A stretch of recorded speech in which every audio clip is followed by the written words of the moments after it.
coming up here. I'll introduce him in just a moment. But before I go that, let me first find out kind of what organizations are here, or private, if you're just an enthusiast, if you're a tenant here on the airfield. So not to embarrass anyone, how many organizations, president organizations or organization members do we have here? And you're with Experimental Aircraft Association? Yes, sir? University of Redlands. University of Redlands? U.S. Hang Gliding and Paragliding Association. Awesome, thank you. Same thing. Same thing? RAA. And that stands for?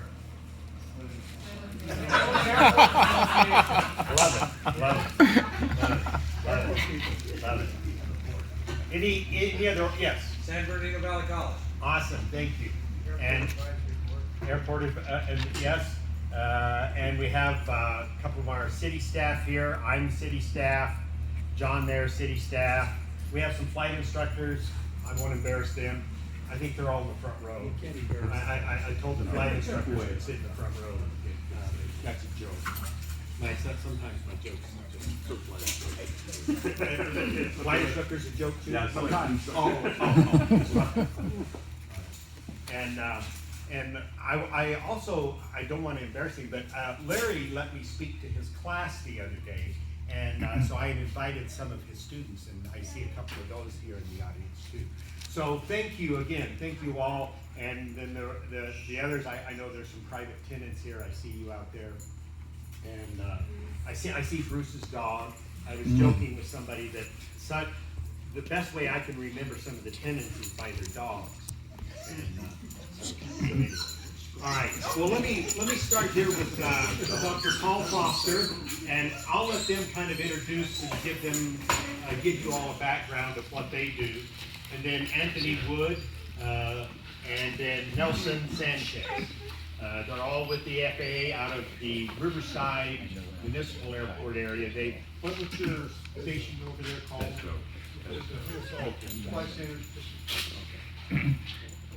Now, what I will do today is, and I mentioned this before, this is a parking lot, so we have post notes up here. If there are topics that, and I'll either write them up or you can come up and put them if you don't want to speak. These are issues that we are not going to cover today, and we'll put them up here, and that'll be my responsibility to get back and address those at a different setting. At the end of the day, we're going to have some actionable things for me to do as the airport supervisor. This is kind of our end state of things that we can take action on as a result of this meeting. Okay, I don't know what those are going to be yet today. Those may come out of the Q&A, the questions and stuff you have. If you need the internet, gentlemen, I can log on to anything that you need here. That way, because there may be some websites or links that they ask us to go to. And so you may see me move around. I don't mean to distract. I'll just move to copy stuff. Otherwise, I'll be right here. I'll turn it over to you, fine gentlemen. Again, thank you for coming today and kind of leading this discussion on safety, airspace use, and different types of aircraft platforms as we kind of discussed. Thank you, Bruce. As I look around, I recognize a few of you guys, and I know you've been aviated. That's not a good thing when the FAA recognizes you, but you know, I'm the Dr. Foster, Paul Foster with the FAA, and I'm the FAA Safety Team Program Manager. In short, what do? I do the outreach. Okay, so set up safety seminars, presentations. I handle the Wright Brothers Master Pilot Award Program, and also the Charles Taylor Master Mechanic Award Program. And so that's some of what I do. And then if there's concerns, for example, flight instructors may have a concern from one student to the next. Why aren't these guys getting this, that, and the other thing? We should have a safety presentation on that. You betcha. Okay? I'm there. Also, I recognize a couple of gentlemen, and I'm not gonna point them out, I'll let them point themselves out. And so, you know, if you just kind of follow me a little bit, you know, there's Mr. Eastman right there, that's a fast team, representative. And then there's Mr. Mann back there, that's a fast team representative, and they assist me in doing, some of the outreach. And then today, I brought with me, well, actually, I didn't bring him with me.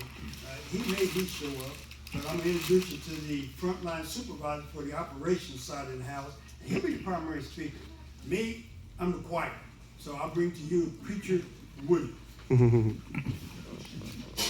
No applause. You'll be here all week? I'm here all week. Take my wife, please. I'm Anthony Wood. I go by Woody. So if I ever answer the phone, you call us Woody, and you'll say, "Who the hell are you?" That's me. I'm the, like you said, I'm the frontline manager for the operations unit at the Riverside FISDO. I have 6 inspectors that work under me. They're the ones who actually do all the legwork. I manage them and make sure they have assignments done and track the assignments, make sure they do what they're supposed to do. A little, my background, I've been at the FAA for just a little less than 6 years. I retired from SkyWest Airlines after 25 years as a pilot for them. Prior to that, I worked for 2 other regional airlines. Prior to that, I was a flight instructor for a number of years in Honolulu. I wound up getting my private pilot certificate at Flabob Airport, so I was very familiar with the area. Matter of fact, if you're old enough to remember, Flabob Airport was named after 2 people, Flavio Madera and Robert, I don't know his last name. Well, Flavio gave me my private check ride. So I've been around for a little bit. I got my private, I think it was 1972. While I was in the Marine Corps. In the Marine Corps, I was an aviation operations specialist. So I've been in aviation around since I was 18, so about 3 years now. What we're going to do today is probably answer some questions if we can, and try to come up with some solutions to problems that people have identified, primarily due to safety concerns. Unlike Bruce saying, I'm not going to be the primary speaker. What I have here is Aviation Safety Inspector Nelson Sanchez. He's the one who will be answering most of the questions. We'll all try to help answer questions if we can. But I'll introduce you now to Nelson Sanchez. Everybody, my name is Nelson Sanchez. I'm actually a Redlands native. I live out here. This is home for me, my home airport. I came up in 2006, got my first ratings, finished it all up in 2007 for CFI as a commercial multi-engine instrument, and went instructed in cable for a little while.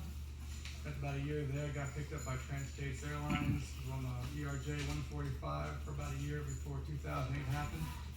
You might remember those years. So got furloughed for a little while. Went to the FAA. I was an air traffic controller out in Palm Springs for 5 years, and talked to some of you, I'm sure. And went to Brackett for a year as a controller. Then went to Surf Air, flew PC-12s out of LA for them for a little while. Loved that job. Went to SkyWest. I was an FO on the CRJ series, upgraded to captain.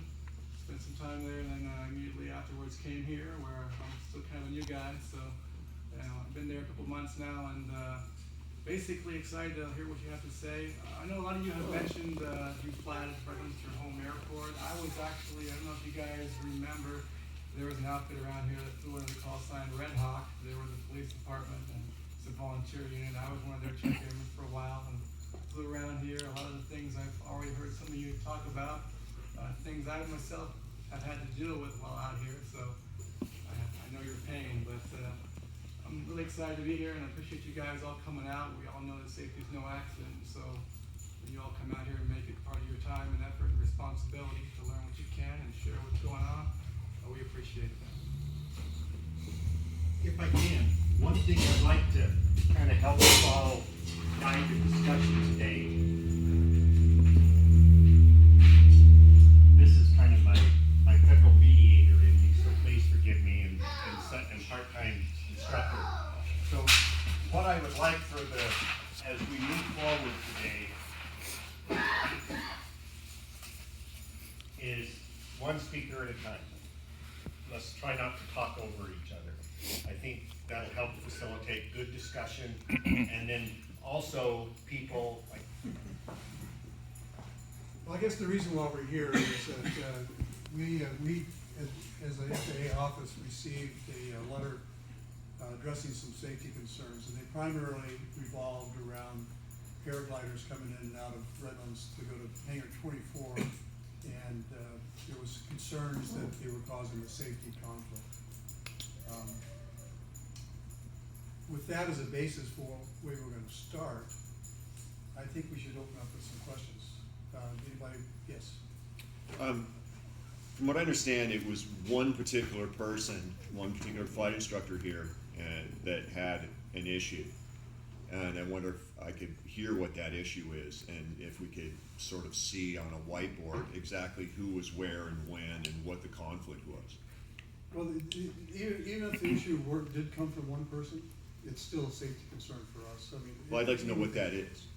The safety concern, from what I can understand from the letter, and, In terms of who was where and what the conflict was. Not a perceived conflict, what the actual conflict well, was. okay, that I was just talking, I brought my computer, but I can't log on for some reason, so I don't want to. Well, we've got a whiteboard and we've got felt pens. When I came in this morning, a gentleman approached me, and he was flying on the downwind. This is outside of this particular complaint that we started with, but he approached me today and said he was on a downwind leg, and at the same time, a paraglider was coming across, and he had to take evasive action not to hit the paraglider. That's a safety concern. So that, if you want to start there. Well, that's the allusion to something that happened. And what I'm asking for is someone to draw a picture of the airport or use the map of the airport and define exactly where they were and where they saw the paraglider in question and why they had to do a high bank maneuver to avoid it. Yeah, I just say Because high bank. from what I understand is that there was no location identification. From what I understand, there's an instructor that didn't see a paraglider that claims to have done a high bank avoidance maneuver. Okay. So, if the instructor who's claimed, he did a high bank avoidance maneuver could get up and show us exactly where that happened, where he was and where the paraglider was, then me, as a paraglider pilot, can make sure I'm not there. Yeah, But if it's just some nebulous alluvial thing, I can't work with that. okay, that's fair enough. Anybody in the audience who want to address that? Mitch, Go ahead. that's him. There's multiple people in What, here that can have had. you identify yourself? Yeah, my name's Ted Gablin, and just to set the record straight, I wrote the letter to the FAA. There's multiple people in here that have had close encounters with paragliders in the traffic matter. I don't think I'm not done yet. I'm not done yet. I don't think any of the pilots here at Redlands Airport have issues with paragliders. We have 103 aircraft based here, okay? And they're good neighbors, okay? We even have pilots here that are paragliders, okay? What we do have issue with is paragliders barreling through our traffic pattern, causing fixed wing traffic to take evasive action. And you're gonna hear from some of those pilots that it seems almost reckless. You guys wanna kill yourselves, that's fine, but don't take me with you, okay? Now, I haven't had a close encounter, but I got plenty of pictures. So you can doubt it and ask for drawings, but there's pictures, guys. And it's not good for, you know where they are. They're on our website. Right. I've seen them. Well, I've seen your comments on my website, okay? So, I guess what it's gonna take is somebody to get killed out here. You're I Ted can Gablin? sleep really well Yes. tonight, knowing that this got arrested. Thank you. let me just give a kind of a point of order here. So this is good dialogue, but what I would ask, that again, question and answers, one of the first things I was hoping we would have a discussion is what are the current rules and regulations that are in place that help deconflict traffic, regardless of what kind of platform it is? To me, that would be a good question. What is the pilots, whether you're a paraglider, powered or unpowered, a fixed wing, a helicopter, what is your requirement as a pilot, as a flyer, when you're in airspace, what should be your reasonable expectation as to what you should be doing? Could, is that a good question to maybe start with? That's an excellent. Yes. Okay, so maybe we'll ask that, can you address that issue?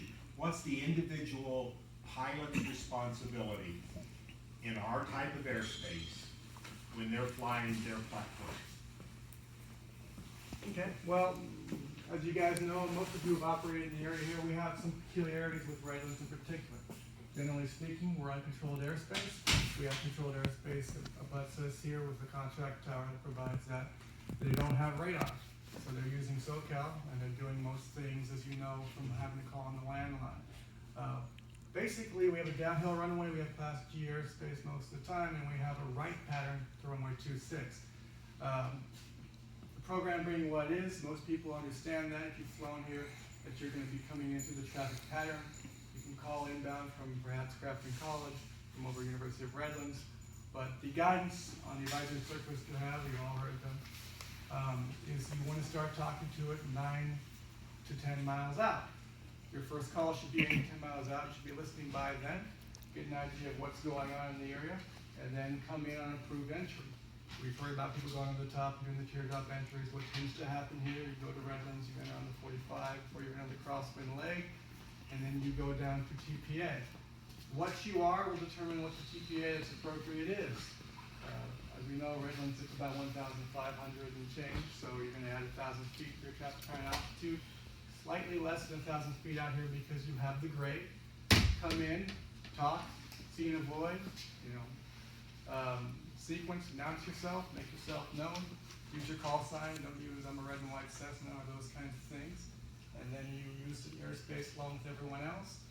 You saw the graphic up here. If you are a light sport guy, there's a traffic pattern that's lower than that, 500 feet to the open. And you're staying inside the traffic that is at 1,000 feet, including the normal traffic pattern run. If you've been here before, you also know that we have some students use a helicopter traffic pattern on the south side. You see them up, they go up a lot faster, more frequently. Sometimes they come down the taxiway here, which is why we also like to hear you using CTAF when you're taxiing out. There's a run-up area. They don't want you facing a certain direction. It's clearly marked because there are hangars out there that can get sprayed when you're doing your run-up, and that creates some problems there. Also, as you've probably heard, there's some schools on the property here that bring some students that their English isn't as good as some others. So we've had to talk about that in the past, but for the most part, they're all proficient or they're with an instructor getting that way. And so basically find the right place in the pattern for you and operate in accordance with your procedures. One thing that has come up before is IFR traffic inbound, I'll remind you, does not have priority here. This is not controlled airspace. So a lot of folks will come in from San Bernardino and they'll expect priority because they're coming in IFR on approach or whatever it may be. Well, that's great while you're under San Bernardino's jurisdictional area there. When you come on to the traffic pattern here at Redlands, there is none of that. You have to self-sequence, you have to announce, you have to see and avoid. And of course, all the things that go with that. So as a general basis to start talking about responsibilities and operating in this airspace, that's what I'll start with. Is there anything more specific? Just as a point of clarification, you mentioned calling on the radio, talking to people a lot. It's not required. It's not Correct. required It's to have not a a legal radio in requirement. the airplane. Just so everybody Unless- understands that that's. If there's occasional no radar. Yeah. Excuse me. I'd like to go over 103.13 Okay. as it relates to what's going on here. 103.13. I didn't pull it up here, but we're talking about seeing a void? 103.13, and this has to do with the paragliders. Each person operating an ultralight vehicle shall maintain vigilance as to see and avoid aircraft and shall yield the right of way to all aircraft. No person may operate an ultralight vehicle in a manner that creates a collision hazard with respect to any aircraft. Powered ultralights shall yield the right of way to unpowered ultralights. So that is 103.13. So just basically means that you see and avoid and you don't cause a conflict. Okay, so we talked about creating a collision hazard. That's what centers around. And there's going to be some discrepancies on what you think creates a hazard versus what someone else thinks creates a hazard. No doubt. So the first thing is see and avoid. we kind of start out in the general space like this. What I was taught too while I was in the airlines is we kind of think about three things, right? The Safety Foundation at AOPA put a handout out. We have it here. It talks a lot about a lot of best practices that help us catch all of this in one place. But generally speaking, when you start out and you're flying an airplane and you're operating with other people in a space trying to see and avoid, you know, the first thing is what I'm doing safe? Is it something I should be doing? Is it safe? Am I going to get anyone in trouble? Am I going to get myself in trouble? Then is it legal? You mentioned 103.13, which we just read for everyone here. If you have that duty, that's the legal requirement. And then on top of all of those two things, if you've gotten that far in your decision-making matrix, if you will, the last thing is this considerate of other users? We've had an inspector out here, and he did some investigation. I read the report, and there was an accusation made, I won't put any names out there, that paragliders come down in crazy numbers. I'll make a crazy number up, 100 of them floating down at once. Well, that wouldn't be very neighborly, not very considerate of other users, and that, of course, wouldn't be very safe. But it is legal. So, as you can see, there is some gray here, but the important thing is that you recognize that this is a responsibility, and there is a legal statute involved. And so, you want to go down your checklist when you're operating. Is what I'm doing safe? Am I going to get noticed for this? Am I going to get someone in trouble with this? Am I going to put myself in a bad place? And then you have, of course, is this legal? You have to see and avoid. If you're not trying to, then we have a problem. And then also we have you all here talking to us because we're interested in making sure the situation accommodates all users. Is it considerate to your fellow users? So that's where the guidance has taken us so far. There are individual instances that have been addressed. But if you want a good place to operate, that's what I recommend, that's what I use, that's what we talk to people about when we have issues. So that's how I answer that. Yeah, hi. My name's Jonathan Deach. I am a hang glider pilot. I've landed in the undeveloped lot across from Hangar 24 at least 7 times. I'm also familiar with the Redlands Municipal Code, the traffic pattern, and all applicable FAA regulations. So I always respect the rule of law. Also, Dr. Foster and Woody have both had contact with me, particularly about see and avoid with respect to inbound airliners. I'm also the innovator of using holographic spectral reflective tape on the leading edges of hang gliders so that we can be seen by powered aircraft. And so I just want to let everyone know where I'm coming from. A very important thing that has never been addressed is the minimum safe airspeed to enter the pattern. Paragliders are airspeed limited to approximately 33 knots, and that's with a higher performance paraglider, and not all the paragliders landing here are even capable of that speed without collapsing.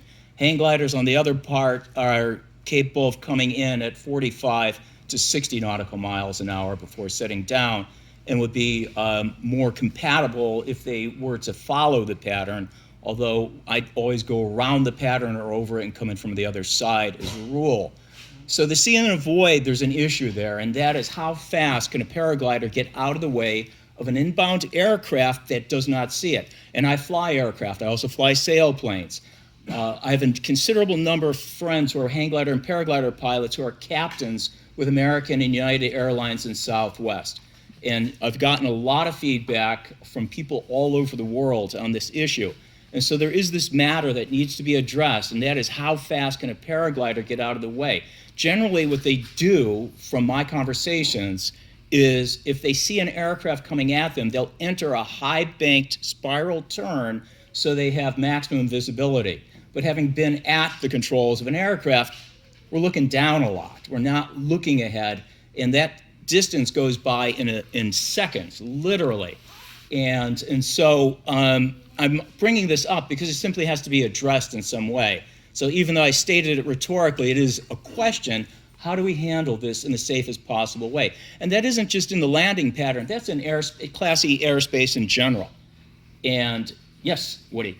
And that's kind of been our approach as well. Everybody has access to the airspace. We're not saying you can't come in here and you can't do that. Everybody has access to this airspace.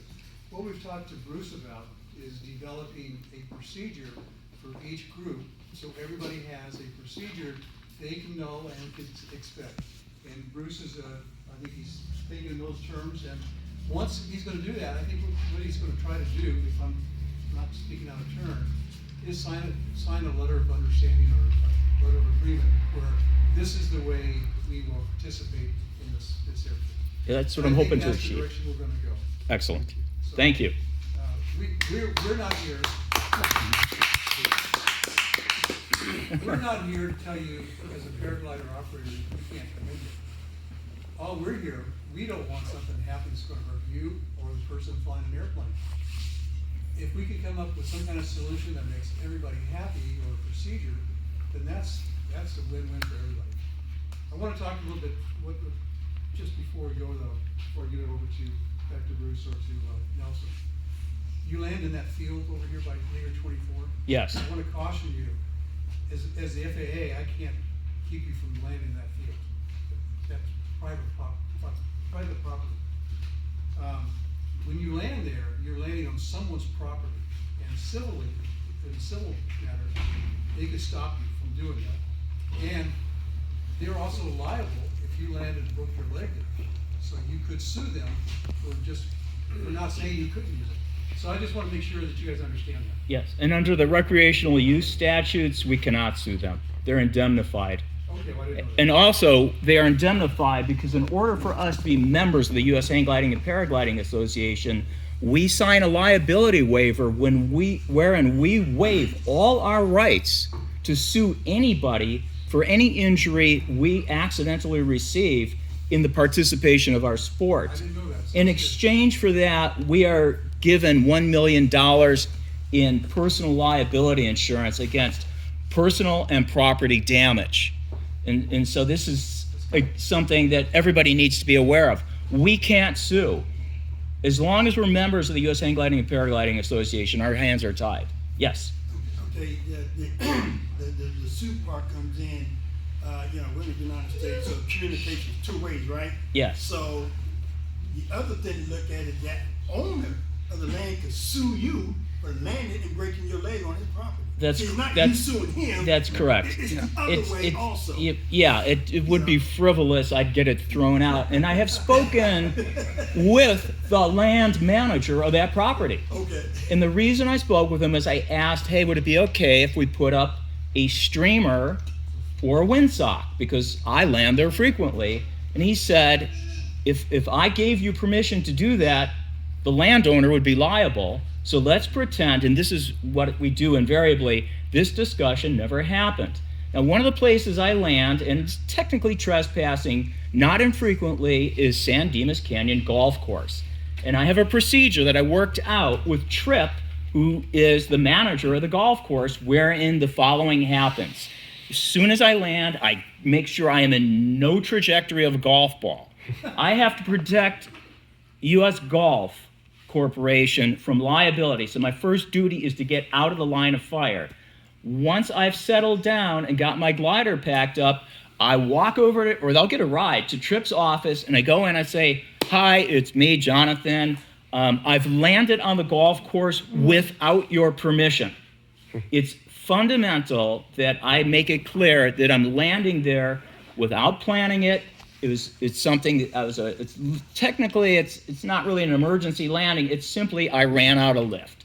And so it's an inevitable landing. It's not an emergency. It's an inevitable landing. It's nothing I can't stop it, but I make it clear that I do not have his permission to land there. And in the past 11 years, I've landed out, because I'm a cross-country pilot, up to 75 times, including at the prison hospital, the psychiatric hospital.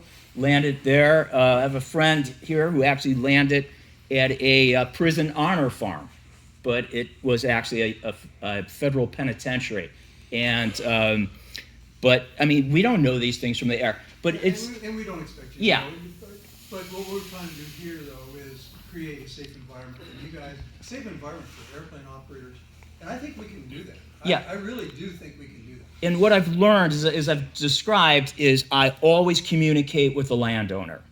In fact, when I've had air-to-air encounters, I've tracked down the pilot numerous times. And this is partly how I worked out my high visibility reflector system, is with communication first with the chief at Heaps Peak Heliport, where I had a very close encounter with what turned out to be a U.S. Forest Service spotter chopper coming back from a fire burn. And I talked to him. He said, you know, when we're coming back, we're running on fumes. We have just enough fuel to make the pad. And so we're not looking at anything other than the pad. And that's when I worked out the reflector system, much to his delight. And he cautioned me that we have had paragliders loitering in front of Heaps Peak. The helicopters, they lift up, pitch forward, and go forward, and they're not looking for paragliders who are working. There is a house thermal in front of Heaps Peak. And also, I just want to make it clear to everyone who flies powered aircraft here, there's a very reliable house thermal off of the 26 on runway 26 that I've worked numerous times, including I was coming into land, climbed out, but was very, very astute to any aircraft powering up, any aircraft entering or in the pattern before I even took a turn. Otherwise, I would have landed out in the swamps. I Yes, appreciate all that. And we want you to know, we don't think any of you guys are doing anything intentional to hurt anybody. That's not the point here. The point is, we were just trying to fix a situation that could lead to some problems.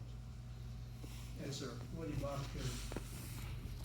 We've addressed certain things here, golf courses, getting approval, what have you. But what happens when you have a paraglider landing here on the approach end of runway 26, when you have an aircraft that's on short final? That becomes an issue, and it's happened more than once. And it is private property. The city owns the airport. It's been discussed in the advisory board. But the individual says that he can't control his paraglider and he lands on the airport. He's endangering the aircraft that's on short final also. He's not supposed to be Let's there. get a response from somebody. Any of you guys paraglide, if you had that? So we're all flying see and avoid. So if I'm a paraglider, and again, this is an advanced flight. We're not a bunch of yahoos hucking off the hill. To make it down here, you have to be an advanced paraglider pilot with a high level of skill. You know, we're flying see and avoid, and we see you, and when we see you, we avoid. I'm speaking for myself. I can't speak for everybody else. So when you say you guys, I'm speaking for myself. Well, I'm speaking- Now, if I'm flying see and avoid, I don't see anybody, and I land on the runway, and I clear the runway, what's the problem? It's private property, the city owns it. You gotta get approval. That's the issue. You gotta get the approval of the city. The city owns this airport. They control it. If they say you can't land on the airport, it's a rule. Great, I've never landed on the I'm airport, not so I'll saying work you to get are. approval now. I'm not I'll saying try you to are. go through the proper channels to get approval to land on the runway, because we've been landing outside of the runway as to not clutter the field.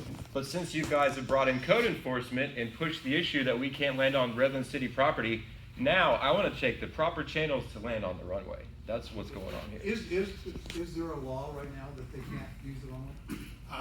As far as I know, I'll look into that. I don't know, so Yeah, I'll I put think that on that's my right. part. Who can I contact the proper channels to get permission to land on the runway? Say again? What are the proper channels to I'll get it permission in. to land on the runway? Have that. The code right now is under review. As far as updating it, what it is, it's been submitted. It's still under review with the attorney. So there's no law So right now. basically, under the old ordinances of the city of Redlands, paragliders weren't an issue at those particular times, so it only addressed aircraft. But now we have this, so it has to be, the ordinance has to be updated. Whether the city and the council decides that they don't want paragliders on the airport, that's up to them. Okay, so but for right now, there's no law that says you can't use the runway, right? And as far as the FAA is concerned, there's no law that says you can't use the runway. But with that in mind, and what you said, you're an experienced person, is there something you should do as a paraglider to ensure that you are landing safely? Definitely. I've landed here like 100 times, Okay. and I've never had a problem ever. I wonder what's your name? Hi, Tom. My name's Mitch Mackler. I wonder if you could relate the dates that those incidents happened. You said there were 2 incidents where a paraglider was landed on the airport grounds, and that there was an airplane on short final. Do you know the dates of those events? Not up So this is the problem I'm having, you know, since I've been here, Just a minute. since I've been What I here, would I've like to- asked one question that, you know, the people involved here, they may accuse the thing of happening and refuse to relate the event. I've had, you know, Mr. Ted Gablin, who's a lead proponent in making all this happen, allude to the fact that I have a death wish. So I think, you know, that is the Folks, top problem this is that I'd not a like to call fact-finding- attention to. This is not a fact-finding session. So if you have those kinds of concerns, I will capture them. This is a Q&A for FAA so that we can identify some things way forward, which I think we're making progress on. But we are not gonna take this meeting up to do fact-finding. If you want facts, let me know what you're looking at and I'll look into them. I think the main issue is that we're getting talk of near collisions or something like that, and we're not getting any measurement of what that actually looks like to an aircraft. And so I think that would be a good discussion point to talk about. That is a question and we'll look into that. He's been waiting for a while. Go ahead. So I have a question about an imminent landing on the airport when it wasn't planned. If I send a student up, a very low time student pilot, maybe even on his first solo, and he's up in the run-up area and he's just idling and running up, and a parasailer drops in and the shroud collapses and ends up in that propeller, what happens then? Oh, I know what happens. He doesn't have. He doesn't have a clue what we do. Yeah. You don't So know what a the propellers? paraglider is. You said a parasailer. It's a paraglider. We're gonna Hey, can we stop for a second and just stop the animosity? We're not trying to put point blame at anybody, we're trying to fix a problem. So let's quit taking defensive and offensive action here, we're not in a war. Has that happened? So as a former airshow pilot, when we had parachuters in the air, we shut We're down. not parachutists. Because, I'm sorry? We're not We're not parachuters. parachutists, we're nothing like parachuters. And we don't have motors. Give him an opportunity Okay. to explain what it is that is the point he's trying to make to me. I apologize. If the shroud or the lines end up in a propeller, it will hold that person around that propeller. Whose And it's propeller? instantaneous, pardon Which me? propeller? A taxiing airplane. A taxiing airplane, Or one on the even- ground, or even one that's- one not even looking for you. Yeah. One stopped. Yeah. Okay. It is a hazard, and if you don't recognize a hazard, you have no way to mitigate it. What is the procedure then? Well, that's what we're gonna try to come up Okay, with. excellent. Okay, that's the reason why we're here today. Yes, sir. Yeah, my name's George Morris, private pilot. I watched it, okay? I can't tell you the time, day, and minute that this happened. Calm down. What? Just calm down. Well, they want a time, day, and So what did you watch? I was right on Wabash Avenue, watched one of you gentlemen come right across, very low, arc downwind, skimmed the tops of the avocado grove out there and landed That was the photograph that was taken, in right? Yoshino's construction yard, Yes. okay? I seen that, I witnessed it. We know it happened. Yeah. You're telling me you're not a hazard coming through downwind? Apparently there was no aircraft in the air when he landed. Fortunately. Well, Not fortunately. isn't it? Seen a void, yeah. My name is Bob O'Connor, I'm an Airport 20.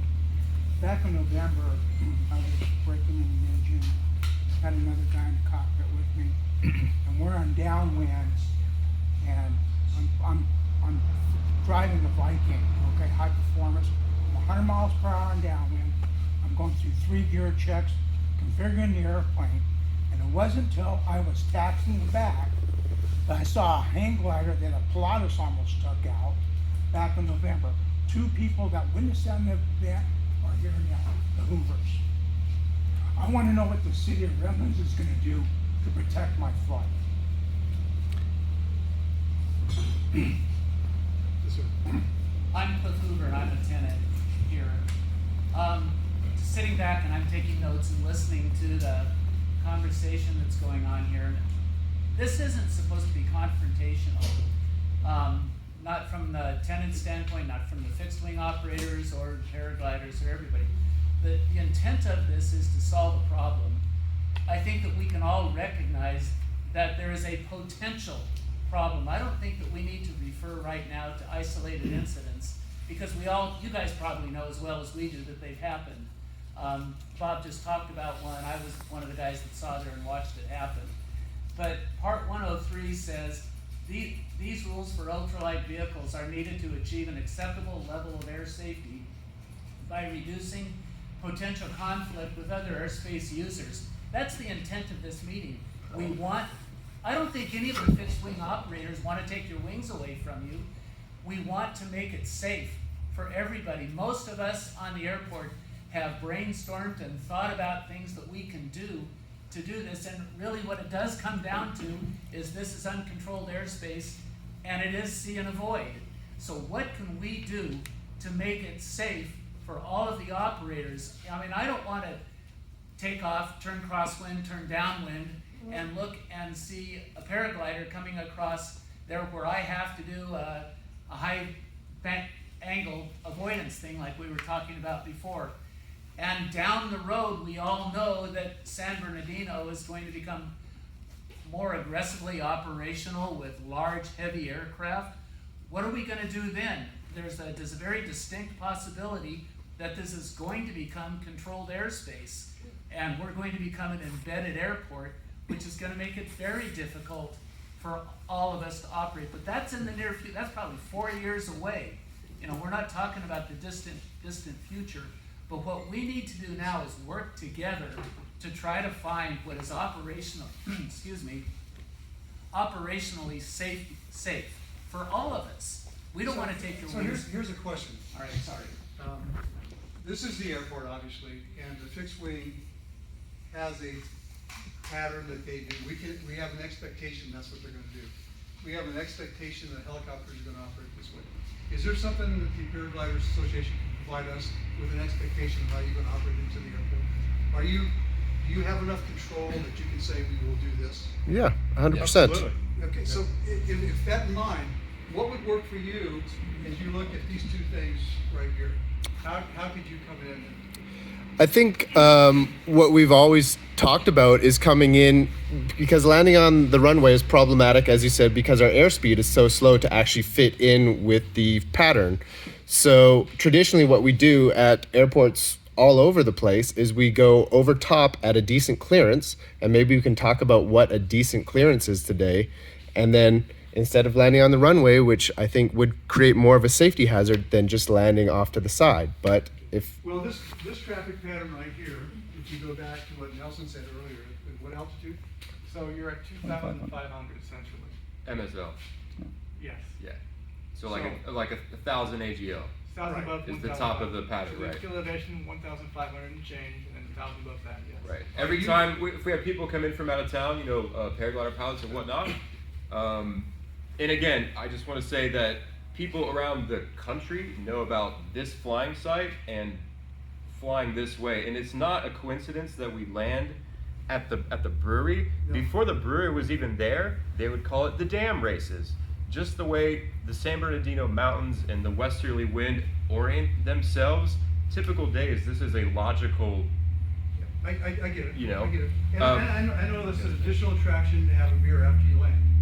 So with that in mind, most of the time when you come to the Redlands Airport, I would assume that you're going to land somewhere on the south side of the airport. Right. Is that correct? Yes. Right. So the issue is, how do you get from the north side of the airport to the safe side of the airport safely without endangering anyone else in this pattern? If this is 1,000 feet above the ground, are you guys capable all the time of maybe doing 1,500 feet above the ground? Most so of the there's no time. conflict? Most of the time. And then come off to the south side? Usually we come off of Harrison Peak, which is right there.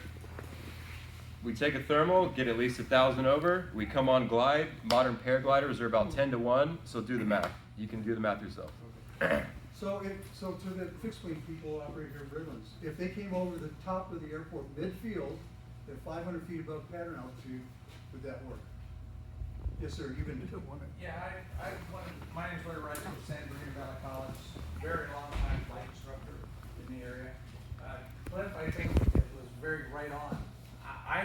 I'm I'm more concerned with what can we expect as a fixed wing operator for the And that's what we're talking overflights. about. That's exactly what we need to do. If we know what to expect, we can live with it, I think. Because we know what to expect from fixed wing and helicopter pilots here at this airport. The one caveat that I always have in there is we have many, many, many students here. We have students that are able to hold their altitude right on. The other ones that are plus 300 feet, minus 400 feet off on, so we have a wide range. We also have what I call two sets of pilots. We have current pilots and we have proficient pilots. So if we know what to expect, I truly believe we can all come to terms and learn how to deal with it. But today, we as fixed pilots, I do not believe know what to expect other than somebody's in our traffic pattern. Exactly, and so what we're looking for is expectations for everybody. That's it. You've had your hair for a while. Richard Eastman with San Bernardino Airport, and 500 feet above, that put him in airspace, the traffic pattern happens to be just about the altitude that the jets are gonna be making the approach into San Bernardino. How far out are we with that? How far out are we with that approach? That's not true. They're doing that occasionally, yeah. Anytime. Well, they're flight testing it now. We're aware of Norton San Bernardino International, and I'm aware that the top of the airspace is 3,200. I've flown over the top of the airspace 3,200 on my way south. They're putting a GPS approach in, or I guess new GPS, right? New GPS approach comes off, Comes within a mile and a half of the north corner of the the pattern there. Makes a turn to final on runway 26. Follows green spot road. All fine, yeah. So how are fixed wing pilots going to deal with I'm that? sorry? How do fixed wing pilots deal with that? Very carefully. That's a Seen a void? being done. Seen a void? Let the man answer you. They'll all get to talk, just hang on there. The FAA, not the FAA, the downwind pattern, the 2-6 is this direction. And the concept is that they can see the jets making the left-hand turn around the corner up there. They have been flight testing this, and it is set for approval, they think, sometime this month for preliminary implementation.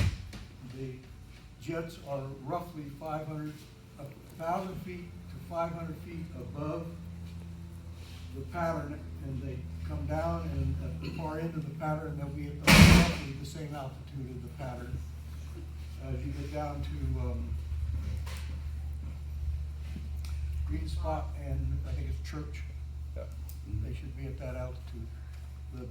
The issue, my only issue is that if you have paragliders coming in 500 feet above the pattern altitude, that's the approach path that the jets are taking coming in. The jets are not gonna be able to move fast enough to avoid the paragliders. You know, one thing I want to piggyback on what you guys were saying a second ago with see and avoid.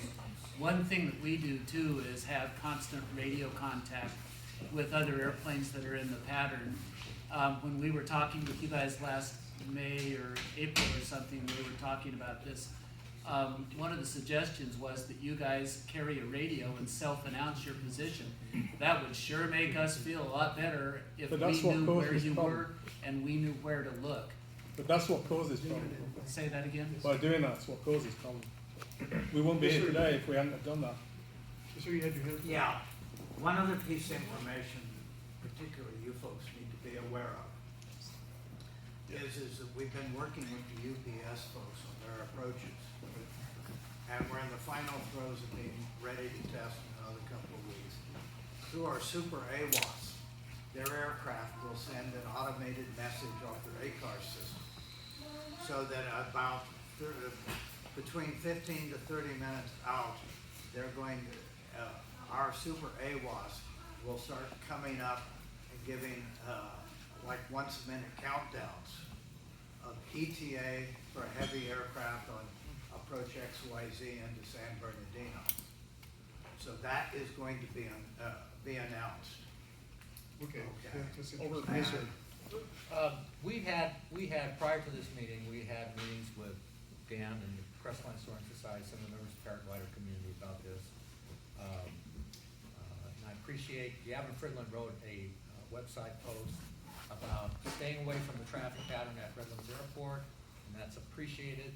I just don't see how this would work to have those aircraft, the paragliders fly through the pattern, and let me explain why. Over. We've got, maybe we got some pros here, but it was also explained to us that, they're also at the whims of atmospheric conditions and skill level of the pilot. So what we've seen is we've seen people land short of the target. They've landed in the avocado grove, they've landed on the airport, they've even landed out on the wash property. And, it's not like an aircraft with an engine on it that you can put the power back in and go around. Any solutions here, I think, need to be away from the traffic pattern of the airport. Okay, you can't limit their use. Yeah. So they have as much use of the airspace as we do. So with that understanding, I understand what you're saying. Yes, sir. Okay, couple of things to clarify. First of all, if the use of airband radio, the one time I used airband radio to land here, the other pilot spoke only Japanese.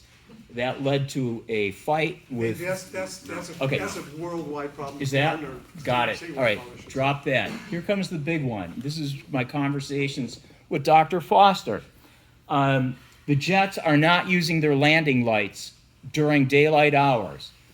An approaching heavy is as invisible to a hang glider and a paraglider as the hang glider and paraglider is to an approaching heavy. They're coming in flaps up, gear up, clean, for good reason. They do a very shallow glide, engine off, clean. A heavy has a 17-to-1 L/D. It's considerably better than a paraglider and most hang gliders. So they're coming in low and clean. They actually got special permission to clear Lake Arrowhead at 1,000 feet. So what I have seen is during those times where a heavy comes in with its landing lights on, I can see it for 50 miles. See and avoid's a no-brainer. They're coming in lights out. Then it becomes a problem for both of us. When I'm trying to stay in lift, do you think I'm looking around me? No, I'm looking at my instrument. I'm flying IFR. I'm looking at my GPS map. I'm looking at my variometer. Occasionally, I'll look around me, so it's no different for me, the hang glider pilot, trying to climb out or stay in the air than it is for an incoming heavy or lightweight aircraft. But the landing light thing is crucial because this whole thing hinges on see and avoid in large part. Even if we come up with a letter of understanding, and I hope we do, that we fly over the pattern at a certain altitude, or we go around it, or we don't approach the area, we've got plenty of other places to land. We don't take up very much room to set down safely. But the visibility from the heavy aircraft is just as important as us being seen, because we can't always predict their trajectory, and we know it takes them a long time to maneuver. Now I have to... I'll pass that on to the UPS. Thanks. I want to tell you though, from my experience, I've got at least 25 years in 121 world, and Nelson is as well. Anytime you're below 10,000 feet, your lights are on. Mandatory. That's correct. So, I mean, all the lights. Okay. Logo lights. I've had numerous encounters, and I have them videotaped and recorded in ambient stereo sound. No lights. I can't address those. But that problem. I understand what you're trying to say. I want to bring up. Let's move on to the next question. Yes, sir. Well, the fixed wing guys are saying what they're asking what they could expect from us. Well, I think it's reasonable to ask the same question as far as defining the location of the downwind leg as. Anybody want to address that? Who flies here? Where's the downwind leg flown? Just is it exactly as depicted here? So There is no exact So downwind. there's a couple things we need to remind on that. One is that we are right pattern 2-6 here. That's an anomaly. So in other words, if you switch that around, we're going from left traffic to right traffic. Additionally, you have the categories, 1, 2, 3, as the case may be. If you're faster, you're bigger, you're going to be doing 1.3, 1.5 miles instead. So it does expand and contract. What doesn't change too much is the ultralights tend to stay inside of that. the guidance that we have in the advisory circular 9066B tells us that we're supposed to be listening for traffic, we're supposed to be keeping an eye on what it's doing before we enter it. And that's once again the guidance we have is you should be listening 10 miles out, your first transmission should be 8 to 10 miles out. Well, okay, thank you. But would it be unreasonable to request that the downwind leg, say, be moved outward so that it would be more uniform for everybody to be able to see and avoid? You have, there's a couple of things going on there. Do you mind, or do you want? He had his hand up. Let's I go. was gonna say that trying to figure out exactly how far out you're supposed to be, particularly for students on downwind, you're lucky if they're at the right altitude, let alone wherever the heck you think they should be away from the runway. Personally, I can't stand the distance most of these people fly. If my engine lays down out there, I don't wanna have to call Uber to get back to the airport. I would prefer to be able to land on the runway, so I'm not very far out. And you've got a range of speeds anywhere from 45 miles an hour, and I do sometimes fly the pattern at 45 miles an hour in my Super Cub if if I've got traffic ahead of me that's slow, I've got 2 or 3 airplanes stacked up there, to 200 knots. If you're in a Pilatus or I'm coming out of an overhead in the practice area, my extra, more than that. Speed limit's 250 knots indicated. And that goes to the distance as far as the downwind. The faster you are, the further away from the airport you're gonna be because you have just. And nobody is required to have a radio. So as much as it's a good, and I use mine, don't get me wrong, and I wish everybody did. But the idea that everybody has to call 10 miles out or 5 miles out or on the ramp or anyplace else, it's not required. It's a Okay, nice idea, let's it's not stop. I think we all at this point understand what the problems are. And we know UPS is coming in, we know that what would be your viable solution? What pattern are you gonna fly? Yeah, what would be a solution to what we're talking about? Yes, this is what we did at Silmar. We've got Camp 9, Fire Camp 9 from the U.S. Forest Service. They run a very, very heavy helicopter off of that pad. It dives down May Canyon, exactly where we fly our hang gliders. I worked out a graphic to show, I had all the track logs from hang gliders. We worked out a carve out for their for the corridor they fly down, such that we can use this carve out, but if we're going to go past it, we either have to be at 4800 MSL, or we fly straight across their corridor Okay, that's what without we're stopping. talking about. What can we do It's here? a letter of understanding with graphics. It's very important that it's graphically intensive so anybody can look at it and know, oh, I know I don't want to be in this area, or I need to be on top of that area, Okay. that type of thing. Okay, I fully appreciate what you're saying. Right now, let's look for a very simple solution. Is there something that you guys can commit to doing? Yes. Okay, Yeah. What is that? There's Harrison Peak. Okay, Typically, depending on the atmospheric conditions, we'll get to Harrison Peak. And that's when we start thinking about making our glide to here. Usually at the end of the day, the west will kind of pick up, give us like a quartering tailwind. We're getting 1,000 over, 1,500 over plus from Harrison. Modern paraglider, 10 to 1. So, I can set a waypoint and have my instantaneous glide. I'll do glide to here, and it'll give me the number, and I'll see where I'm at. If it says I need 4 to 1 to get here, and I'm flying 10 to 1, I'm like, yeah, I'm gonna go over this at like $3,000. okay, and that's good. Right. If you go over top, now So we have to to commit- put in UPS. So the numbers they were saying the students can't maintain altitude as well. So they're saying plus or minus 300 feet. Let's give it 5 at least, right? So top of the pattern is 1,000 AGL. Let's bump that up to at least 1,500 Okay, so you cross over the airport at 1,500 at midfield. midfield. That's great.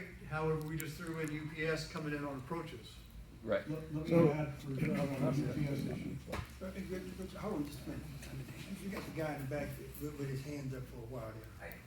I just don't think we answered this gentleman's question. He asked what can be expected with fixed wing pilots. One, I think we can be expected to do our best to maintain that, and they can find that information in the chart supplement as to what distances, what's going on. So ours is already published. It's gonna be on the fixed wing pilots to make sure we do what's published as best we can with students. That puts us in a box, and I think all we're asking for, at least I realize, is what can I expect from the guys coming? And that's what we're trying to do. And that's where we're at, and I just wanted to make sure that everybody understood, that he understood, that we have what we should be doing. It's published. Before, Okay. do you guys understand what how we fly the pattern, what we expect? Yeah. We understand. Yeah, so this point right here, if in ideal situations, that turn here would be when I can see the airport 45 degrees off. Okay. Okay, so let's go back to you and then I'll come to you, okay? The UPS issue. The UPS issue will, on a realistic perspective, is only going to happen when we have significant winds from the mountains. It's like a Typically, sand. typically, and that's probably only half the time that we have Santa Ana winds, okay? Because the other half the time we have Santa Ana winds, they blow from the easterly side, they still are gonna make approaches into the runway 6. So that only when the winds come from the west, Santa Ana winds from the west, will the UPS approaches be regular or consistent. Okay, so what we could do, Maybe 5 or 6 times a year. so what we could do then is have an agreement, this would be a standard thing here, but under certain weather conditions, you had mitigating circumstances where perhaps you wouldn't fly over. Or We wouldn't be flying in those conditions anyway. Okay, so we can make sure that's understood. You've been waiting a long time, I'm sorry. Yeah, just one more comment, because sometimes we get other traffic that uses runway to pull corporate jets and things like that. They'll come over the top of Redlands and make a very wide, left base turn into San Bernardino. So we got jet traffic too sometimes. And that goes back to seeing a void, you guys really have to be on your toes and whatever, and they, quite honestly, they probably shouldn't be doing that. Actually, the instrument approach does that too. So under instrument conditions? No, We have an they instrument fly instrument when it's VFR. Yeah, they do practice approaches. So the instrument approach would bring you from the south, north, and set you up to do an overhead entry. Okay, so that's another safety concern from you folks. You had your hand up, I'm sorry. So based on everything that we've spoken so far, I'd like to suggest that we consider creating a corridor over the top of the airport with a floor that's above the highest altitude that some jet might be on approach in San Bernardino. And that's where you come in as far as trying to work out an agreement out, right? I'm fully on board with that. You had your hand up. Oh, I was just gonna say, I mean, I think we've talked about what we can do. We have instruments. We can show the height that we're going to come in over a given altitude. The only other thing I would add to that is that if something happens, we have the power to abort and basically turn back towards the mountains. And having a outer limit of where we can land in the wash that's not going to affect the traffic pattern would be a good idea. So that as we come in, we realize we're not making the altitude we want. We can turn around and. That'll also be included in this letter where we. Correct. Yeah, so hang glider pilot, I'm a member of the U.S. hang gliding team and also commercial instrument rated pilot. So when we go to competitions around the country, other places, we often use airports as goals for competitions. In those cases, we make a point of calling the airport managers or the FBOs on the airport ahead of time to announce them and give them an approximate time of arrival. So they can make announcements for us, since most pilots won't be able to fly with a radio for communication. So we can say, you can expect, on this day to have 15 to 30 pilots coming in between the hours of 3 to 4 o'clock. That's interesting, because are we dealing here at Redlands, are we dealing with 24/7 problems? Or are we No. dealing with certain dates at certain times? Hang glider and paraglider pilots, when, we're talking about afternoons, 4:20 afternoon to in the evening. afternoon. Afternoon to evening is the only time we're gonna be coming in. 7 days a You know, week? well, yeah, Or there's- based on weather conditions, yeah. Mostly weekends. Most pilots are flying on the weekends. True. So calling the FBO and asking for someone to make an announcement, that, you know, for potential hang glider, paraglider traffic coming in. I don't know if you have a monitor. I'm used to a lot of airports that do. Yeah, I was gonna say, because I was gonna say it's something we can't even always guarantee to do, because we're operating on batteries and. Okay, based on what we've heard from these guys over here, I feel like there's two sections of the room. Based on what they've said, would that be acceptable, something like flying over the airport at 500 feet above pattern altitude? Yeah, we've covered the north side. Yeah. In regards, and everything's on the north side, but we forget about the Japanese students and the helicopters who have variable patterns, well, 500 feet above the ground, which puts them at 2,070 through 72 feet here on the south side. So those issues have not been addressed yet, and how that's going to work if they're going to land on private property across the street from us. I'm not familiar, so where exactly do you guys land? He's showing you. Right there. Yeah. Yeah. I've been landing here for a long time. The brewery is right there. All right, So the so- landing is that parcel right there. The paragliders will land in this empty lot, the hang gliders will land down here. That's small. City, this also is private here.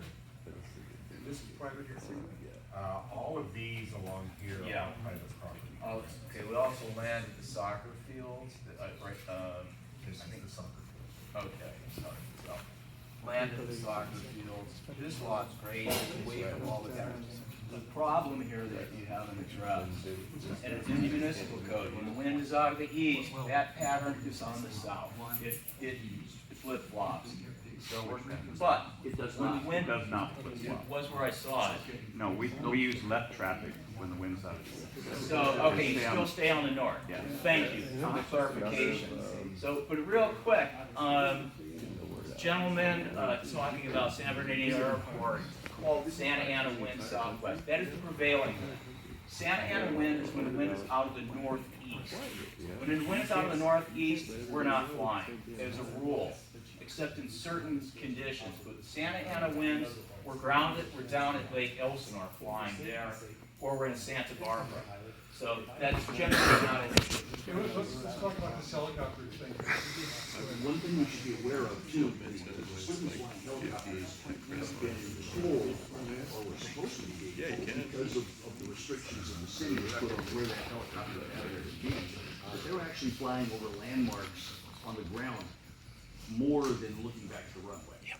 They're not looking forward for anybody. Because most students don't. Right. They're trying to avoid houses, and that's pretty much right down the road here, right down south. How much helicopter activity do you have here? Quite a bit. It can be pretty extreme. I would just say that when we see traffic there, we don't just assume that we have the right of way and come barreling in. The illusion is made that we're all doing this. There might have been an exception. There's still some ambiguity there, but if we see a helicopter there that's like doing stuff, we'll land somewhere else. That's not a problem. I think we probably have enough information from everybody and stuff. As far as Bruce, do you think that you can work with these two groups and maybe come up with something? Let me go over, the answer is yes. So I'm willing to work with the groups. Let me make sure from everyone here, I wrote down what I heard, but it may not be what we want to do or move forward with. Now, like I said, anything that I do, I have to run through the city. I run through our airport advisory board. It would have ultimately have to be approved by city council if we had any kind of formal MOU or MOA or letter of agreement, letter of understanding memo. Also, if there's anything adjusting our traffic pattern, I'm going to be working with FAA. So this is not going to be a quick fix, okay? This will take time, and it will take a dedication of all users to sit down, like we have for the most part today, be articulate and work through the issue, okay? So the question is, did I capture this correct? Development procedures for each user. So then I could sit with the different user groups There's some user groups in here that maybe haven't been as vocal as others, but that's what I'd want to know. First of all, who are the representatives you want me to work with? And I'll do that. Second one is address landing on private property. I'm going to go talk to the city and I will find out what the procedure is to get approval to land on private property or city property. Because to me, that's a legal issue that we, the city, have to be mindful of. Okay?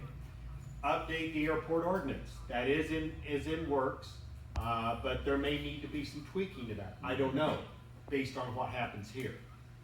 And then, obviously, if we're going to look at any kind of redesign of the air traffic pattern, again, that will take time. And obviously, that could include environmental assessments, that kind of stuff. So you would talk about procedures and process. And then this issue of, I don't know if I captured it right, how would we monitor the radio here? That's been something that, because we are what we are, we're not part of the controlled airspace of San Bernardino, we're uncontrolled. It is up to each pilot with their aircraft to talk to each other on the radio. If your community is not carrying a radio, how do you communicate? How do we know in real time that you're coming into the pattern? We do have a thing now where drone pilots will issue us a notice that they're going to fly their drone if they're within 5 miles of our airport. And all that is a notice. It's a courtesy notice. Hey, I'm going to be flying my drone at the University of Redlands. I could be up at 400 to 500 feet. I'm going to be flying it from 1 o'clock to 2 o'clock. Okay, something like that. But that's just a notice. So what am I doing right now? I basically email blast. That's probably not a good procedure. But we need to address this issue of how are we going to communicate in real time. I don't know how to solve that immediately. There is technology out there, but again, that will take a fix. So this is who I need. So is there anything else I haven't captured on our way forward? One thing that we need to remember, whatever it is we're gonna come up with, it has to be something that people that come in here, most of which realistically don't read notice, can figure out. This isn't a follow the rules deal, it's a safety deal, okay? And most people don't, particularly the home airports, but in local flights, very rarely do people actually look up the notice. So it has to be something that's fairly obvious, that makes sense, that they don't have to get into a NOTAM or way into the bowels of the chart to figure out. Yes, sir. Okay, so you explained that we don't have a monitored, an FBO person monitoring the radio at all times. But with the AWAS, it's us flying out here is not an everyday thing. It happens on good days, and only on the good days that someone happens to be, of that skill level happens to be flying and has the desire to come here. A lot of days we'll fly out and we'll go back, but so I think that in Santa Barbara, we actually call the tower on the days that we launched from the mountains and flew out to the beach, because we crossed, the approach path into SBA. So I think that it would be reasonable to ask us to make a call to the airport and have, on the days that we intend to, that we think might be potential days that we would fly out here, and have that added to the AWAS, which would help instructors, would help anyone who does listen to the AWAS before flying, which hopefully isn't everybody, but. Okay. Anything else? Yes, sir. If, in theory and in practice, I think we can make it work, where you or certain people can make modifications and trigger a message that goes through a countdown sequence to an ETA on our AWAS. Okay, we need to think about how that process is put in place so that we don't get political screeds getting set. Now let me ask again, just so again, for everybody's kind of expectation. Now, we pay for the AWAS here. So is that a system design? Obviously, is that something that's gonna cost me? Shouldn't be. Okay. Yes, sir. I have one question. Gentlemen, umpteenth time, people with the skill level to do this how many yahoos watch you on VTube, YouTube, IdiotTube, and say, I'm gonna go do that, and follow you down that doesn't have the experience. And it's all about getting a damn beer at the end of the flight. Okay, sir, okay, let me. If they don't What have. I The would same number say that get in airplanes and do that. In our ability to come up with procedures, that would be, to me, an issue. We're gonna talk about the different skill levels, because we have them here as well. I'm sure your community has different skill levels. So that would be part of our discussion in developing what our understanding or what our agreement is if we were to move forward with multiple use here at the airport. Yes, sir. One other thing, maybe we talked about it, and Jonathan, I think that you referred to it briefly, but we're making concessions. Yes. As fixed wing pilots. What about you guys carrying radios? I was talking to him about it too, and it would sure make me feel better as a fixed wing pilot if you radio announce. At that point, when you say you make your announcement, you're just like anybody else in the traffic pattern, and we now know where you are, and we can look for you in the reflective tape. Can I speak to that? Yes, sir. Are you done? Yeah. Yeah, okay. So I have an airband radio, and I've been flying to the airport for many years now, and I've used it, never got any communication back from anyone. I think there is a specific day in question a while back where we actually had multiple airbands and we were radioing in and relaying positions of all the pilots that were coming in that day. And that actually created more confusion for most of the pilots in the area because they didn't understand what they were hearing, I guess, even though we felt we were doing an excellent job in relaying positions. And Was that confusion maybe because you weren't announcing exactly what you were doing? You were saying you come into it. I mean, was it not? I would say, we would be like, this is a paraglider coming from Harrison, southbound at 5,000 feet, en route to Redlands. So your position report should be in relation to the airport, not Harrison. I have no Yes. idea where Harrison is. Okay.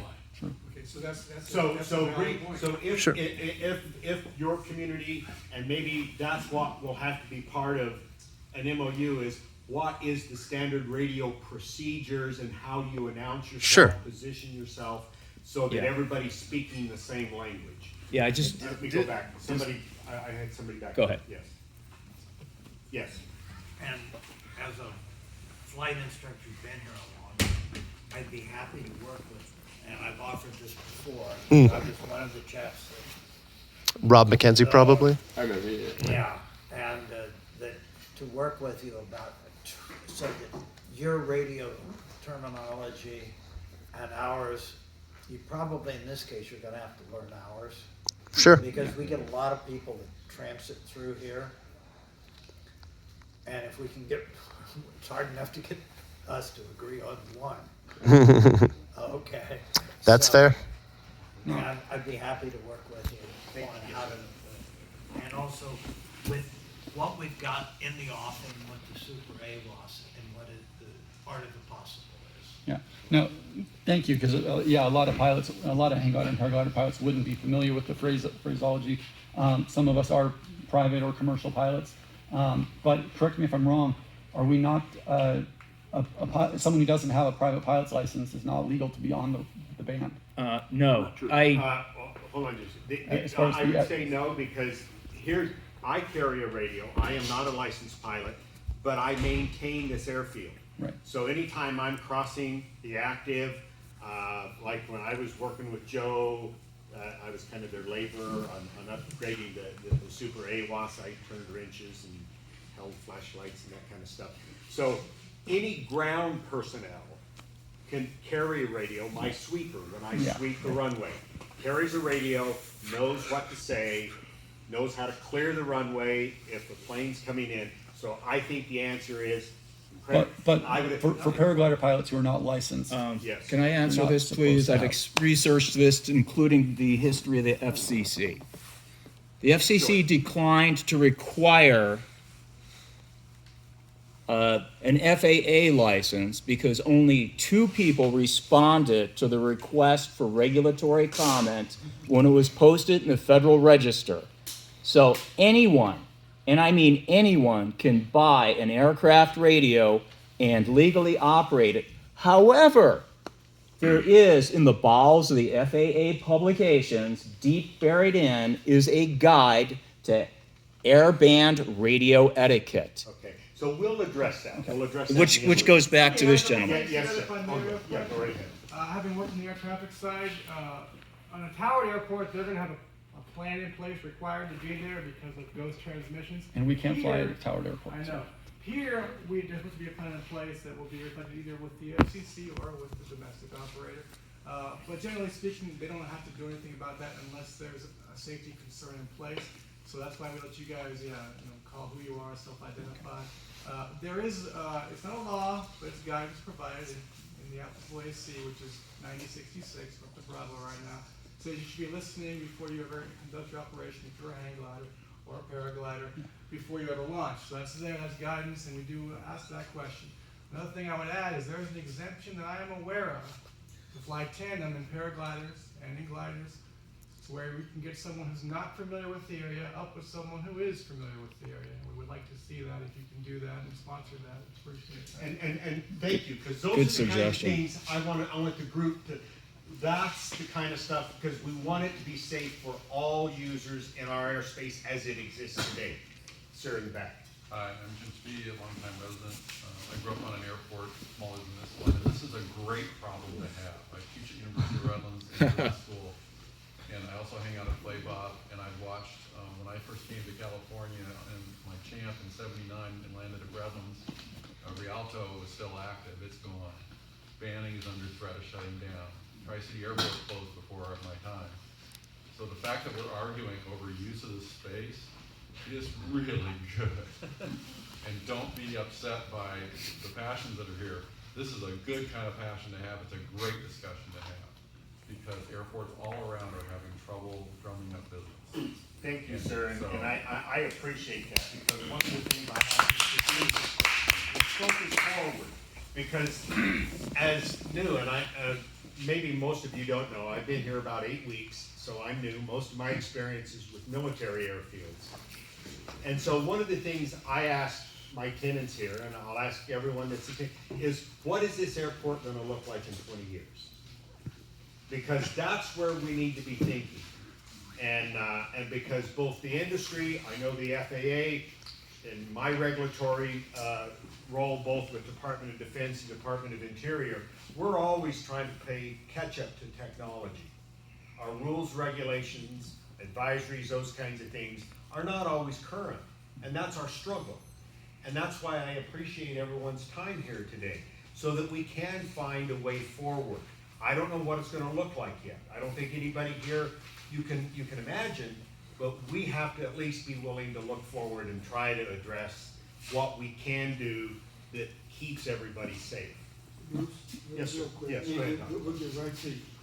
I know most of you guys are watching, I'm just sitting off to the side, but, I don't have one of those automatic memory things because the batteries that they used to sell to me, they're gone now. I'll say this, I appreciate everything that is coming up. And so one of, and I don't want to say promises that I'll make, but my reps know me. And so as soon as, the respective members get together, okay, y'all kumbaya, and then y'all put it on the tablet, okay? A question that Mr. Ditch had, okay, getting this information out to people. Somebody mentioned about NOTAMs, okay? I get tickled with NOTAMs. Why? Because as long as I'm being with the FAA and things I do, and the FAA encourages people to go to NOTAMs, we get a lot of pilot deviations in which we say, okay, there was a NOTAM, what? Yeah, there's a NOTAM that said you weren't supposed to take off between the hours of 1 and 3. Why did you take off at 1:30? And then they go, well, when was that notice posted? 2 weeks ago? It's one of those. So what I want to promise to you, again, when you guys get this together and you sealed it, let me know, because see, one very important thing that you mentioned that really caught my attention, we get other people flying in here that, you see what I'm getting at? See, other people come in here, and if they don't know about these patterns, about that agreement type thing, guess what? We're gonna be back here again talking, and then, but the people that caused it, they're gonna be at home drinking beer. Well, excuse me, the fellow girl is not allowed to encourage beer, so you're not talking about root beer. Okay, anyway, let me know, cause see, what I would like to do, and I do have approximately, just a minute, 31 fast team representatives that work with me. They don't work for me, they work with me. And I'd like to get that information out to them and say, okay, guys, hold a meeting in your respective places and say, hey, do you happen to fly to Redlands? Oh yeah, that birdie up there. Hey, come here, hey. Here's something you need to know, okay? And then again, I encourage you to, let's go 22nd century, we're already 21st, but hey, let's get it online somewhere. Because again, think about the generation that's coming behind us. I remember sitting at an airport one time watching this little girl, and I want to say she's probably about 3 or 4, and she had a little phone, and she was just doing her thing, okay? And I was like, oh my goodness, I got nosy. And I looked, and she wasn't watching cartoons or anything, she was flipping through getting pictures, and she, you know, and then I asked her, I said, excuse me, I need to be nosy, but what is she doing? She goes, oh, she's actually doing her homework, she's in preschool. Yeah. Oh my goodness. Okay, so, you know, to allocate the website, you know, and in that way, my reps would be able to guide them to that area and say, oh, if you're going to Redlands, they got a wonderful website, and boom. And then, of course, you know, what we can do with websites, we can track the number of hits, but at least we know the information is getting out there, okay? And you can also publish it in the airport directory too. Also, it'll be on the Crestline Soaring Society website and on our Facebook page where anyone can see it. Can I make a suggestion? Go ahead, I think we've all pretty much talked this thing to death. Yep. However, we're talking about getting a letter of agreement together. Who is going to be the representative from the Paragliders Association? And who's going to be the representative from the fixed wing operators at the airport? Who's going to talk to get this agreement going? Let's, Who's Want to be our acceptable? rep?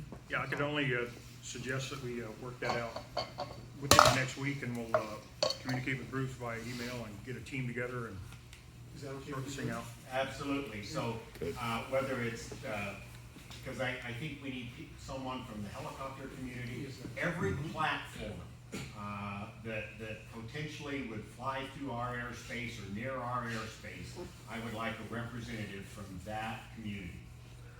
So I'd just like to say, in your you know, thinking about looking forward, and there was a couple guys who brought up some points that the airspace is potentially likely, you know, likely that could change in the next few years.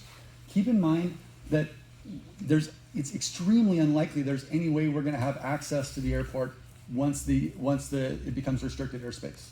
Yeah. And so this could be a short-term problem, you know, to deal with. I understand. You know. Yeah. It could be our time being able to fly out here and join you guys for a beer after, you know, could be very limited. Actually, if this becomes a Class D airport, we can land here with permission of the airport manager. With permission. It's But not gonna be- it's not gonna be- nothing's going to change. But the letter understanding, that's going to change. Okay, so the whole process of getting the letter of understanding done, it's gonna take a while. So right now, can we depend on you guys just to do a 500-foot over the top, 500 feet above, so we have an expectation there? Yes. I want to know, and I want to say this for everybody, today looks like a good forecast. If I come in here with my airband radio, I fly well over the pattern, come in from the south side, keep my head on a swivel, and make a safe landing in my safety matrix. I want to know if I use my airband today, if the people at the Redlands Airport Association are going to be calling the sheriff to try to pin me for that. This is where I'm sure you guys can tell, but this is kind of the friction we've been having. But this is my feeling right now. Okay, well, one of the things that I can't address here, but I'm going to, and maybe this is what will be part of our, I'll call it a working group, whatever, you know, Tiger Team, whatever we're going to do on an issue of a potential MOU, is I do want to look at both the city ordinance that's in process. I also want to look and talk with the city attorney about different land use and planning, because I think in the end, if you're not landing here at the airport and you're landing on private property, it's always gonna be an issue until we really know what the issue is about landing on private property. If you have clearance, if you don't have clearance, that kind of stuff. And then is there any kind of general public safety ordinance that the city has? So that's on me. And so those are things I will vet, because I think that's where some of your thing is going. It's like anything people reporting. People can report. You can't stop them from reporting. And I don't think that's something any of us can control. What it puts the pressure on us as a group, we're going to form this group, to get out there and get the word out, communicate. I'll communicate through the city, you communicate through your organizations. Until we have something, it's still status quo. Let me But bring it's been in something my back up to Go that ahead, too. please. If you have an airband radio, you have an asset, and one of the things you can do there, Part 91, what aircraft has right of way over all others? Balloons. If for some reason you think you can operate safely and you have an emergency situation, you declare it and use that right of way that you do have. If you are going to be in a situation where life or limb is at stake, or if you think you can't operate safely and you have a legitimate emergency, you have priority over all aircraft. But we don't take that lightly, obviously. We have 10 emergency calls a day coming from Redlands. We're obviously going to be involved. You have an airband radio. And if you really think that you're in a bad state of mind, we don't want you to be there. So use that asset. Good point. Okay, let me. Good. March Air Force Base is extending their approach control down to the south, all the way to Camp Pendleton. It's still in the process, and I believe it's coming up to the north side because of the Reaper program, which overflies Mentone out to Edwards. Have you been This is involved? kind of a question we get all the time, so I just want to kind of address it. The FAA is a big organization. The FAA, the biggest part of that organization is what they call ATO, Air Traffic Organization. A very small part of that, and let's put a number, just exaggerate a number. Let's say the FAA exists of 150,000 people. Probably 70% of that belong to ATO, and then there's other organizations, and you get down to what they call flight standards. I'm in flight standards. Flight standards, we have about 6,000 people. All we do is regulate pilots and different certificate holders and so forth. We make sure that everybody operates safely. We don't get involved at all in general terms with air traffic control, the system. So we don't talk. So whatever they're doing at March as far as air traffic control, I picked up from people like you. The only thing about it is it will affect the inbounds for heavy aircraft going into San Bernardino, like on the GPS approach, because they're gonna have to start at March somewhere. Yeah. Most of the time, Los Angeles cannot read you when you get down to 1,500 feet coming up through the west. They lose you. So I know that air traffic out of March will be controlling some of the space here as in regards to San Bernardino. That's gonna have an effect too, because you'll have no control over those people. In the part there that, I'm gonna be kind of blunt, the part that I'm concerned about is, the pilots have a responsibility to educate themselves. If they don't educate themselves and they violate a rule, that's when I come in. I don't really coordinate with air traffic control as far as what they're gonna do. It's your responsibility as a pilot to know what's going on. And if you don't know, then I'll show up at your doorstep. I like to wear the white hat. I'd like to have his job.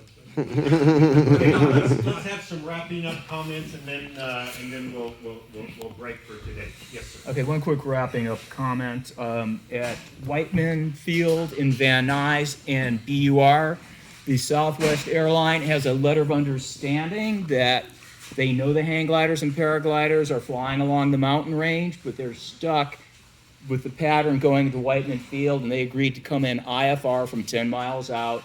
It's worked out very well.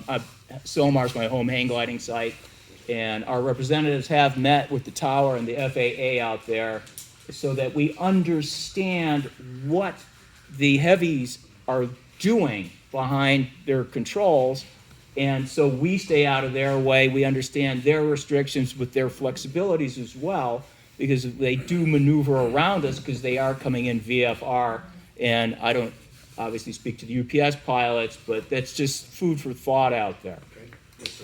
When and if we do get an agreement letter made out, is there going to be an idea of how, if someone, because mistakes get made, aircraft and paraglider pilots, is there some formal reporting method that we could have rather than having hearsay from people say, well, I think he flew past me at the wrong time? I would think yes, because in most things you want something in there that says how you document. Yeah, exactly. I know on safety teams that I've been on, we used to do critical, accident investigations or near miss, yes, you're right, because I think that is one of the key things in all of this. I'll equate it to some other things I've done in my federal position before I came to work for the city. If we don't have a process that we kind of start slow and easy, see how things are going, looking at it, tweaking it, because it's not going to be perfect, because if we try to get the perfect document, we won't ever get there. So we try to get to that 90%, that's kind of just a generic thing I'll say, and we know it's going to have to be refined, but obviously it has to have a review process or a way to look, oh, this procedure, we should have had it, we should have thought about it. Is there a procedure now for, say, a light aircraft student who makes an error? How is that reported? I'll ask my instructors to maybe help me with that This question. is uncontrolled airspace and it's used for training. Okay. There are very few actual legal errors. So if they're flying in the approach 1,000 feet higher than they should be, I mean, that's obviously an issue for us. It's just a slap on the wrist. It's a slap on the wrist. So would we report that? They're flying in controlled airspace. That's Yeah. It's not a violation. Okay. They're in controlled airspace. Yes, sir. Well, partly to address this gentleman's question is that we have airplanes landing here, not to preclude other users from using this airspace, but why are they coming here to begin with? They're coming here to get a breather.